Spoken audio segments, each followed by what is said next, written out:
Antes de mais, bem-vindos a este encontro FNAC com o Arthur Lindsay, no âmbito do 10º Lisbon and Estoril Film Festival. Este é um encontro informal em que o festival fomenta o contacto com os fãs. De qualquer modo, eu acho que, considerando o trajeto do Arthur Lindsay, a riqueza do percurso dele, vale a pena tentarmos, através das questões, fazermos um pouco esse trajeto. O Arthur fala português do Brasil, uma vez. Desculpe, não é português daqui? Porque ele, embora tenha nascido nos Estados Unidos, passou a infância no Brasil, mas eu não queria deixar de começar esta conversa por lhe perguntar uma coisa, Arthur. O facto de, ou antes, uma das retrospectivas que talvez dê a imagem melhor deste festival é a retrospectiva que estamos a fazer do Godard. Sim. E parece-me evidente que a sua obra tem influências do Godard, mas eu gostava de lhe perguntar se tem consciência ou se sabe quando e como é que essa influência se materializou na sua obra. Olha, eu dei 3 falas entre ontem e hoje sobre filmes de Godard, né? E eu assisti 2 filmes de Godard que eu já tinha visto. E eu notei algumas, não vou nem dizer influências, coisas que eu provavelmente peguei do Godard. Uhum. Por exemplo, nos últimos 10 anos eu tenho feito umas performances em forma de desfile, uma derivação do carnaval com o qual eu me envolvi bastante, fazendo tudo, tocando, ajudando a formatar, ajudando a colocar na avenida um pequeno afoxé baiano, uma mistura de uma coisa tradicional, uma coisa experimental, chamado cortejo afro. Então, eu trabalhei muito tempo com essas pessoas, fiz de tudo, entrevistei segurança, carreguei as fantasias das senhoras, sabe? Então, aí eu comecei a fazer uma espécie de, digamos assim, desfile de carnaval particular, como se fosse um trabalho de um artista, como se fosse uma canção, uma peça, uma performance de alguma forma. E nesses desfiles, logo no primeiro que eu fiz sozinho, o primeiro autoral, digamos assim, eu coloquei um grupo de filósofos. Sim. Conversando. Eu dei um assunto, o desfile foi em Frankfurt, então eu dei o assunto de uma frase do Heidegger que ele falou que é mais fácil filosofar em alemão do que nas outras línguas. Se faz filosofia melhor em alemão do que nas outras línguas. E o Caetano Veloso fez então uma piada com isso numa música dele, e então eu chamei 2 filósofos professores, vários alunos deles, e microfonei uma discussão séria no meio de um desfile cheio de uma banda tocando uma música alterada, uma música deles que a gente alterou, tinha uns cachorrinhos robôs. Isso é muito Godard, misturar a alta com a baixa cultura. Muita coisa junto. Mas aí hoje eu apresentei aquele filme Vivre sa vie, no meio desse filme, que é o 5º filme talvez do Godard, por aí, 5º, 6º. No meio desse filme, para a história, a atriz Ana Karina, que faz uma prostituta, começa a conversar com um filósofo e conversa com ele durante 10 minutos. Para o filme, não tem mais história, não tem mais drama nenhum, eles começam a conversar. Então, eu devo ter pego isso dele sem ter me lembrado disso. Não, e também o fato de... Mas tem outras coisas, né? Claro, é isso.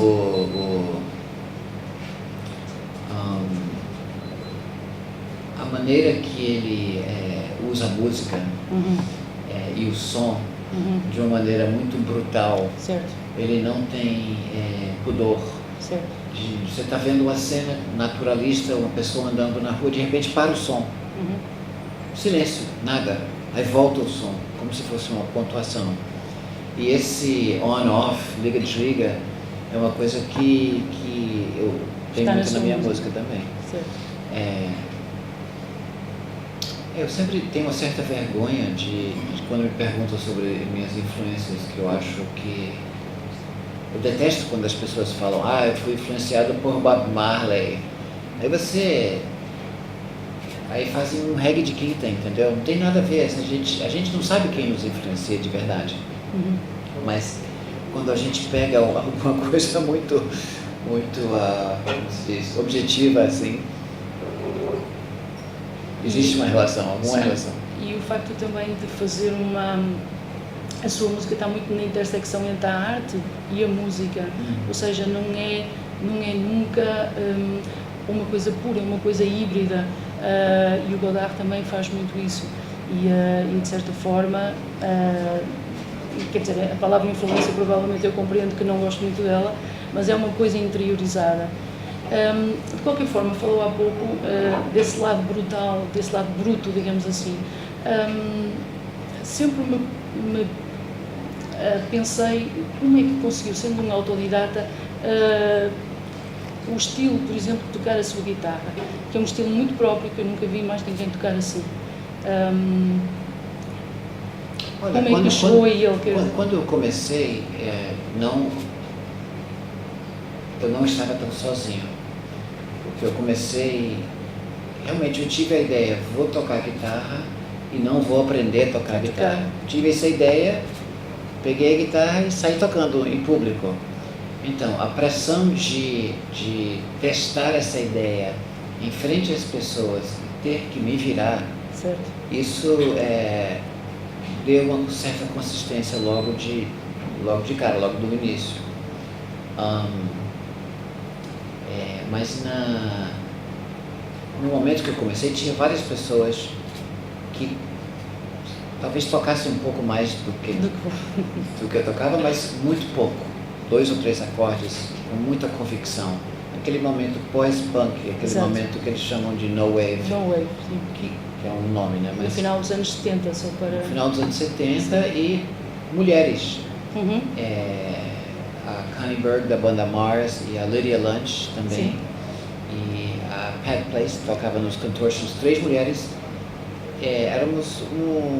Tínhamos um estilo parecido e nos apreciávamos. A cena era muito, muito pequena e a gente muitas vezes tocava só para os amigos. No clube, não tinha ninguém nos clubes, só pessoas conhecidas e mais a outra pessoa avulsa, alguém que estava ali por engano. E eu penso que o Arthur, não sei, no sentido em que estão cá 2 outros convidados, o Jim Jarmusch e a Sarah Driver, que também fizeram parte integrante desse movimento da downtown nova-iorquina, e o Jarmusch também tinha uma banda. Vocês tinham, eu penso que sim, que tinham um conhecimento nessa altura ou não? Sim, não muito...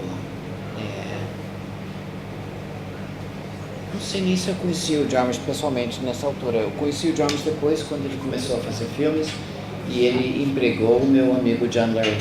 Então, acabei até tocando um pouco numa trilha que o John fez para Down by Law. Down by Law, sim. Toquei um pouquinho. Certo, porque... Mas caracterizar aquele momento como um movimento dignificá-lo um pouco além do que ele realmente foi. Vocês não tinham... Faziam uma espécie de... Não era consciente, provavelmente. Faziam o que vocês achavam que eu acho que as pessoas eram conscientes naquilo que faziam, mas não tinha assim... a gente não se sentia como uma geração ou como... Algumas bandas se gostavam, se relacionavam, vários grupos de bandas e os artistas que estavam realmente digamos, entre dois momentos fortes, entre o minimalismo e o conceitualismo dos anos 60 e o neo-expressionismo dos anos 80. Então foi um momento interessante na arte. Existia uma fascinação da parte deles, da nossa parte também, com a política mais radical europeia, certo, com a Red Army Faction, a Brigate Rossa, tudo, não exatamente uma identificação, nem uma idolatria dessas pessoas, mas um certo respeito por alguém que fez alguma coisa, porque era um momento muito estagnado. E também nós éramos fascinados com os novos meios de comunicação. Eu lembro de ter assistido uma conferência muito chata entre artistas em Nova York e artistas na Áustria, através de uma espécie de o que hoje seria um Skype. Entendeu? Foi um legado de alguma empresa e muita forçação de barra para tentando chegar no futuro, de alguma forma pegar no que iria acontecer. Não sei se alguém tem alguma questão a colocar ao Arthur. Perguntas? Não? Nenhuma? Estamos neste pequeno trajeto que estamos a fazer da sua carreira, portanto, não falamos exatamente dos DNA, e dos Lounge Lizards ou dos Golden Palominos que ajudou a fundar, mas essas bandas, ou pelo menos o rastro que deixou nessas bandas, eu acho que ainda se percebeu durante muito tempo. Mas quando forma os Ambitious Lovers, qual era a ideia exatamente? O que é que pretendia com essa formação em duo com o Vita Shearer? Bem, eu tive a ideia até antes de começar a trabalhar com Peter. Eu quis fazer uma fusão entre soul e samba. Foi uma ideia, era o jeito que eu trabalhava naquela época. Eu tinha uma ideia e depois tentava concretizá-la sem saber como. Mas eu sabia que eu precisava de um parceiro forte, alguém com muito domínio técnico. Exato. E por acaso encontrei o Peter, a gente se deu super bem e começamos a trabalhar junto e fizemos muitas coisas durante muito tempo. E aquele trio de álbuns, o Envy, o Greed e o Lust, que parecem quase um tríptico dos pecados capitais, não houve continuação? Houve ali uma... Não. O primeiro Greed... Não, o primeiro foi Envy, né? Envy. Então, foi uma ideia de usar inveja como uma metáfora do desejo sexual. Inveja. Que não faz muito sentido, porque é difícil você invejar uma coisa que você não teria, a outra pessoa. E aí pegou, essa ideia ficou, a gente adaptou como uma espécie de marca da banda, só que acabou logo a banda. E aí a gente só fez 3 dos 7. Sim, dos 7 pecados capitais. E as letras? Quando é que elas aparecem, as letras das canções? Antes ou... Olha, hoje em dia, e nos últimos, esses últimos discos mais de canção, geralmente eu sento com alguém que toca violão ou piano e a gente começa junto. Talvez eu tenha algumas frases e a gente faz um pedaço da música. Depois música e letra. Depois eu vou para casa e acabo o resto da letra. Mais ou menos assim. E depois dos Ambitious Lovers, o Arthur começa uma carreira muito rica também como produtor. O Arthur produziu discos da Marisa Monte, do Vinícius Cantuária, do Caetano, do Sakamoto. Do Sakamoto não. Do Sakamoto, o Beauty, o Arthur trabalhou, exato. Mas são pessoas que pertencem ao seu universo também. Como é que acontecem essas produções? São essas pessoas que se acercam de si ou o arte, e o que é que pretende quando trabalha com elas? Pretende também, no fundo, aprofundar a sua própria arte, no fundo, ao trabalhar com outras pessoas? Como há bocado me estava a falar de um novo projeto, depois podemos falar dele. Eu acho que quando a gente produz um disco de alguma pessoa, a gente está ajudando essa pessoa para fazer serve essa outra pessoa. O melhor disco possível. Agora sempre rola um certo ciúme, né? Que se o disco ficar muito bom, aí a gente fica um pouco triste porque não é o nosso disco. Mas em geral a gente quer ajudar a pessoa. E isso quer dizer muitas vezes desafiar a pessoa, contrariar a pessoa, exigir que a pessoa defenda suas ideias, sabe? Sem falar na questão digamos, da qualidade, que o artista de alguma forma se entrega na mão do produtor.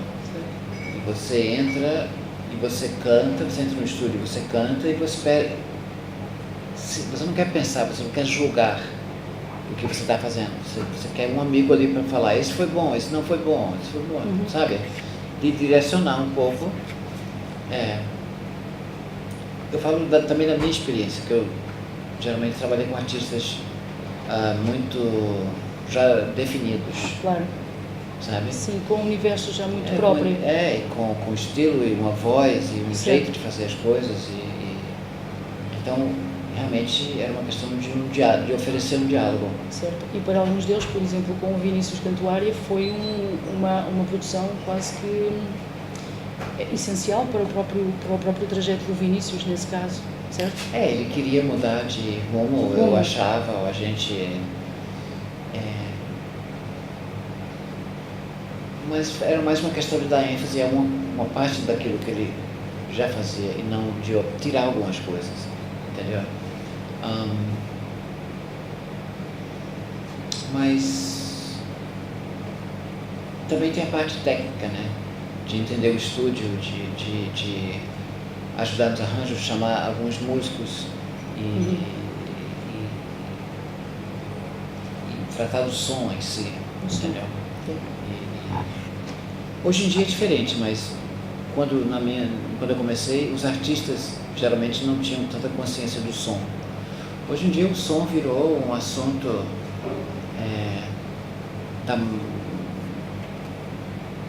as pessoas pensam mais em termos de som, muito mais hoje do que há 10 anos atrás. Já passamos por esse momento de todo mundo reclamar que o visual estava, como é que se diz, sempre em primeiro plano e que o som ficava para trás nos filmes, nas artes plásticas, na própria produção de discos, né? Em algum sentido, não o visual, mas o acabamento e não o essencial. Então, o som virou uma metáfora muito forte também. Você abre qualquer revista e tem coisas sobre som e muitas coisas dos anos 60 voltaram, como a fascinação com gravações do ambiente. E até li um artigo ontem, foi no Pitchfork, algum lugar assim, sobre um cara que fazia uns discos que, por exemplo, era o som do mar. Então, para ajudar as pessoas a relaxarem em casa. E ele fez uma série enorme desses discos, vendeu muitos, vendeu disso. Tinha uma discografia, tinha uma gravadorazinha própria, sabe? E não eram simplesmente gravações, eram gravações muito trabalhadas, sabe?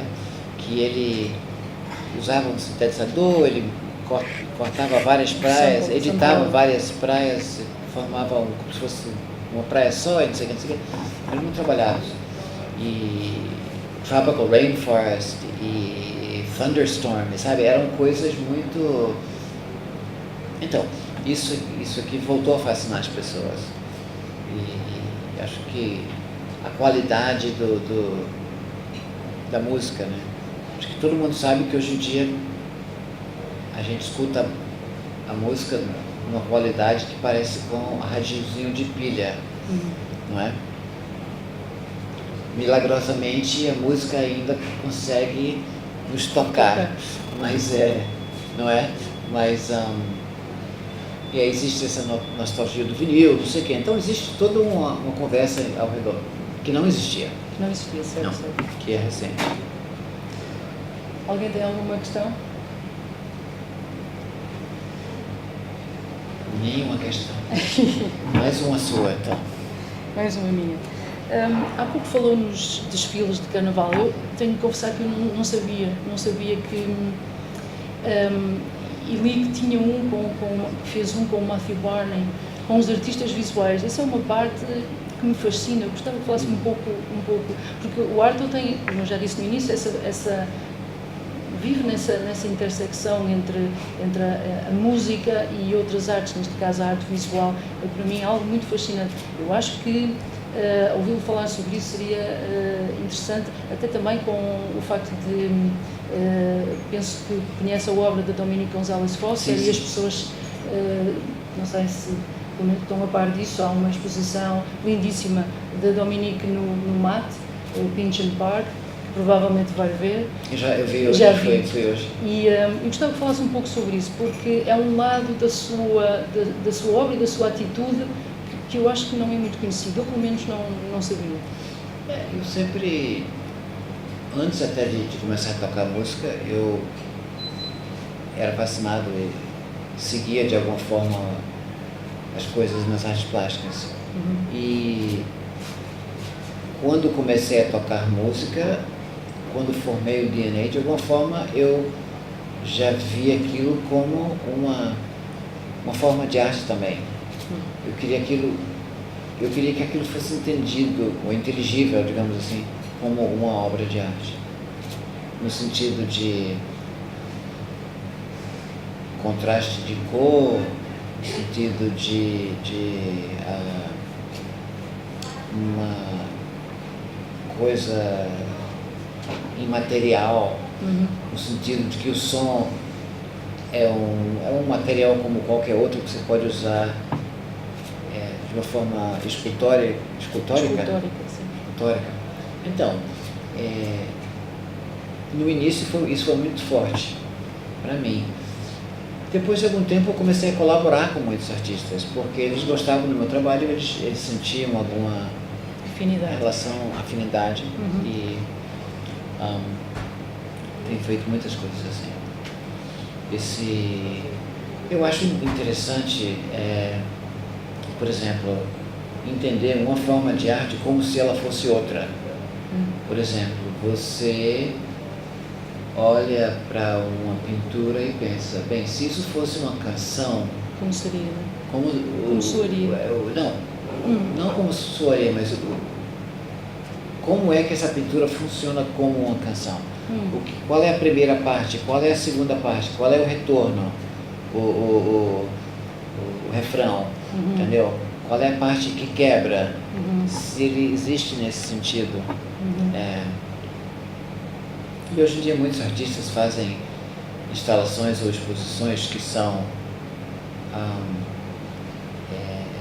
que eles utilizam o elemento do tempo. Certo. A Dominique, por exemplo, o que ela fez no MAT, ela criou um parque com tapetes no chão que são em forma de livro, né? E com bolas de pilates e com uma luz que muda como se fosse uma lua ou um sol. E a própria luz da instalação ela vai mudando ao longo dos 24 minutos que correspondem às 24 horas do tempo de um dia. Então ela faz uma exposição que tem um tempo. Não é uma questão de você chegar e olhar para uma coisa estática, você fica ali dentro e as coisas vão mudando, e essa mudança é calculada. Então, parece com cinema, parece com música, parece com teatro, parece com desfile, parece com jogo de futebol, várias coisas que se passam no tempo. E, então, mas essa correspondência entre as artes é sempre interessante. Claro que cada arte ela tem uma essência, né? Ela tem seus elementos fundadores ou essenciais ou básicos, sei lá, moleculares, blá blá blá. Mas as artes oscilam. Elas também se apaixonam, elas ficam com tesão de uma outra arte, entendeu? E tem também aquelas artes que já são combinadas, como teatro, cinema, que já misturam. São artes compósitas. Compostas, né? Exatamente. Não falei nada de tão inteligente aí, mas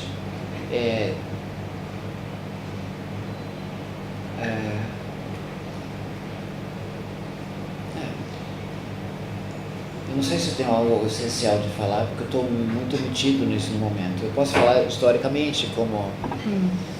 Não tem distância, isso quer dizer? Tenho distância e não tenho pensado... Tenho evitado essa pergunta, que você não é a primeira pessoa que me faz.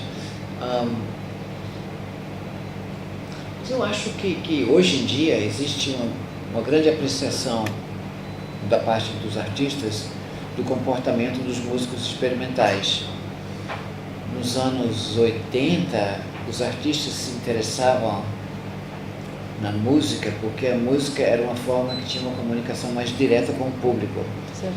E não existiam pintores estrelas, existiam estrelas de rock. E rolava um certo ciúme, uma certa inveja. Mas hoje em dia eu acho, e eles ignoravam os músicos experimentais, mas faz 10, 15 anos que isso não é verdade, que eles se interessam muito. Eu acho que também, mudando um pouco de foco, mas eu acho que todos nós, músicos e pintores, pessoas que fazem instalação, escultores, não sei o quê, estamos muito interessados em tecnologia nova. O pessoal de cinema, todo mundo está interessado em tecnologia nova, porque todo mundo sabe que a tecnologia nova, ela gera formas novas e mudanças nas artes. E estamos no início de várias revoluções, digamos assim, de várias mudanças de paradigma, e a gente não sabe onde vai dar. Por exemplo, realidade virtual. Certo. Muita gente é fascinada com isso. Até agora ele é muito primitivo e ele não é muito satisfatório, mas acho que vai dar alguma coisa em algum momento. E o Arthur já fez instalações. Alguma vez sentiu vontade de fazer cinema? Seriamente, não. Ok. Porque é verdade que eu digo isto porque há bocado falou de como foi influenciado por Godard e talvez seja essa capacidade que a sua música tem de eu olhar para uma canção da mesma forma como me falou do quadro. E se calhar foi por isso que eu lhe perguntei. De qualquer forma, os espetáculos ao vivo, o que é que eles representam para si? Eu vi uma vez apenas, mas nunca me esqueci dessa sua performance, porque havia um lado muito físico, muito hands-on na música, que eu gostei imenso e que de certa forma parece o paradoxo disto que estamos a falar, ou seja, a música pensada, a música comum, e eu gostei imenso disso. E eu acho que isso também está no cinema do Godard, já que eu estou sempre a tentar fazer esta ponte, não por nada não para forçar, mas apenas para mostrar como alguém que começou a fazer cinema e conseguiu deixar rastro durante tanto tempo e em tanta gente. Mas o espetáculo ao vivo que eu vi fazer ficou-me gravado, mas sinceramente, por isso eu lhe falei no espaço em si também que foi, mas a atitude, esse lado físico o lado de tocar a guitarra como tocou, que eu ouvia nos discos, mas o modo como o fez eu nunca mais me esqueci. Nunca mais tive a oportunidade de o ver de novo, mas essa parte do espetáculo ao vivo foi muito marcante. Para falar a verdade, é um lado que é até pouco resolvido nos discos. Claro. Não tem... quando a gente assiste a uma pessoa tomando decisões e tentando se impor sua vontade numa situação bem restrita, sabe? Sim. Tem uma força isso. É impossível passar na gravação de um disco, sabe? Porque no disco você não tem a mesma contingência, não tem o mesmo risco, não tem a mesma... Você não está sei lá, é uma questão de tempo. A música improvisada, que muitas vezes eu posso achar legal ao vivo, quando eu vou para um clube e escuto alguém improvisando, algumas pessoas improvisando, e posso achar muito legal, eu nunca vou colocar no disco para escutar em casa. É uma coisa de...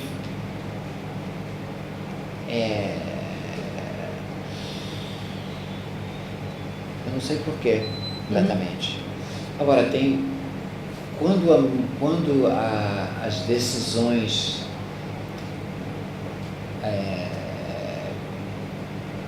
quando a música vai mudando de uma forma mecânica, é mais fácil da gente escutar, de aceitar aquilo. Certo. A música generativa, que eles chamam, né? Que você coloca o computador para ficar randomizando, para ficar mexendo com a ordem dos fatores, alguma coisa desse gênero. Não sei. Agora, solos a gente consegue escutar, solos no contexto de jazz ou solos de guitarra, não sei o quê. Mas a música improvisada em si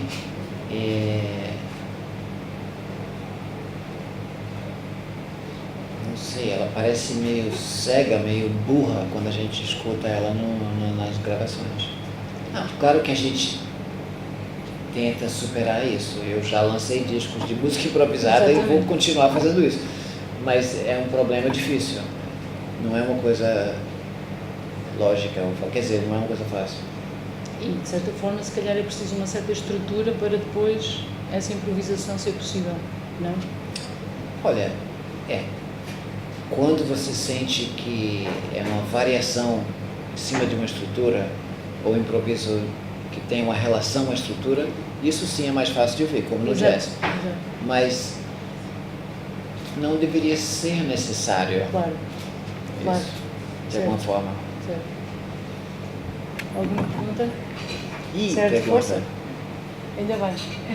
Eu vi teu show com a Cibele alguns anos atrás, no Brasil, e eu senti que rolava uma química muito grande entre vocês dois, assim. Queria saber como é que se deu esse primeiro contato com ela, e chegar a produzir, chegar a trabalhar junto. E queria saber também se você tem algum artista da nova geração que você goste, que você aconselharia a gente ouvir. Algum artista que eu estou ouvindo agora? Da nova geração, de repente, pessoas que estão chegando agora. Sim. Bem, eu não sei, nem lembro de como eu conheci a Cibele, mas conheço há muito tempo. Cibele faz shows bastante radicais hoje em dia, mas ela tem uma longa história e ela fez musicais no Rio com a mãe do meu filho, My Baby Mama. Então, sei que ela começou fazendo musicais, que eu acho super interessante, antes de chegar nessa forma muito despojada e cheio de informação, né? O show dela é sempre cheio de muitas ideias. Mas se eu estou escutando gente jovem, sempre eu gosto muito tem muita gente. Eu estou escutando mais as pessoas que estão no Rio, porque eu estou morando no Rio de Janeiro e eu escuto as pessoas dali. Também escuto as pessoas famosas, bem jovens, que chegam a mim. Mas, por exemplo, não sei de nada da cena nova aqui de Portugal, zero. Ou da Itália, que são lugares que eu gosto e viajo e frequento, mas não o suficiente para entender. Agora, por exemplo, FKA Twigs, adoro. No Rio, produzi um disco de um cara chamado Thiago Nassif, que é muito bom. Só agora que ele está começando a colocar ele na internet e acabou de imprimir CDs físicos, vamos ver até onde vai. Mas tem uma turma interessante no Rio, um cara chamado Negro Léo, a Ava Rocha, tem bastante gente jovem que vale a pena escutar, entendeu? Quando eu produzia mais discos, eu me sentia na obrigação de ficar a par das novidades no mundo. Onde eu viajava, eu comprava os CDs e não sei o quê, as pessoas me davam, eu escutava com cuidado. Não estou produzindo tanto hoje em dia. E o que eu escuto pessoalmente é uma mistura. Eu escuto novidades. Eu gosto de um cara chamado Young Thug, que é um rapper muito maluco, de Atlanta, muito criativo. Ela também gosta. Young Thug é demais. É demais, e ele também tem uma coisa de gênero que é muito maluco, você não entende a onda dele. Que é uma coisa que está rolando muito no Brasil, em São Paulo, no momento. Muita gente transgênero, muita gente gay, muita gente que quer confundir as coisas. E super interessante isso. Tem dois caras com o mesmo nome, dois seres com o mesmo nome, Clínica, exatamente. Então, tem essa turma que é muito legal.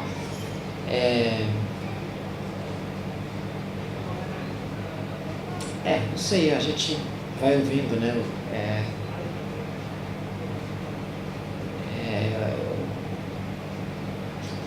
Mas eu ia falar que eu escuto essas novidades e também entro numa onda de só ouvir The Band ou Marvin Gaye durante uma semana e só escuto aquilo. Eventualmente uma coisa ou outra, mas eu gosto de me aprofundar também e fazer uma escuta profunda. Eu gosto de escutar no fone enquanto eu ando, esse tipo de coisa assim. Mais alguém? Força, por favor. Boa noite. Eu perguntava ao Arthur Lindsay se desde a produção do Preto da Luz de Valdemar Bastos nunca mais houve uma colaboração com o artista angolano.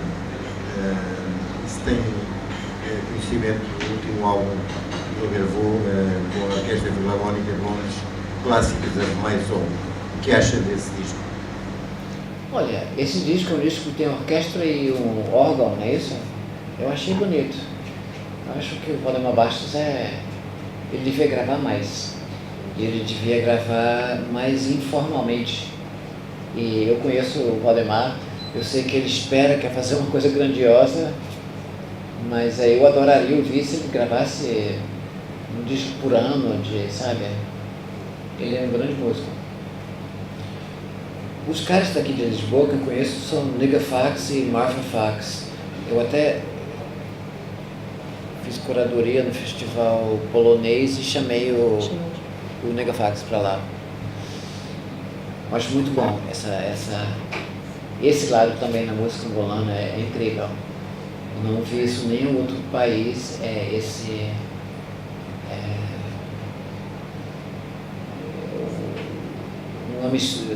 uma série de batidas muito diferentes entre si, mudanças muito duras e as batidas em si são muito boas, muito duras, muito boas. Eu gosto. Uma coisa que não tem, por exemplo, no hip hop americano no momento. Temos essas figuras malucas que o rapper, ele quebra muito bem, mas a base em si, ela é menos interessante do que essas bases daqui, entendeu? Existe também meio uma regra de hip hop, né? Quando a base é complicada, o cara em cima é simples e vice-versa. Ele tem que rapear. Sim. Rapear, se fala isso. De uma maneira mais simples.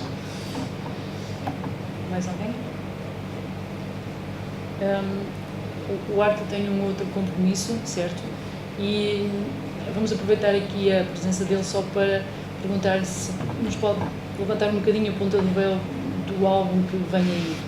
Exatamente. Eu fiz um disco pela primeira vez em muitos anos. Vou lançar na Europa em fevereiro ou março. E fiz com a minha banda, que quase a mesma banda que eu toquei aqui 2 anos atrás no Centro Cultural de Belém, Okay.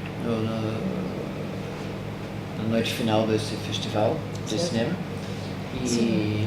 Eu lembro, certo. É. Então, quase essa mesma banda, mas com atabaques baianos e com órgão, Hammond organ. A band. The A band. audição da band. The band. The band. Tenho escutado bastante gospel também, que sempre é um mundo muito fértil, as coisas mudam muito rápido. Certo. Mais alguém? Então, damos por terminado e ficamos à espera do novo álbum do Arthur Lindsay. Obrigada a todos. Obrigado. Obrigada.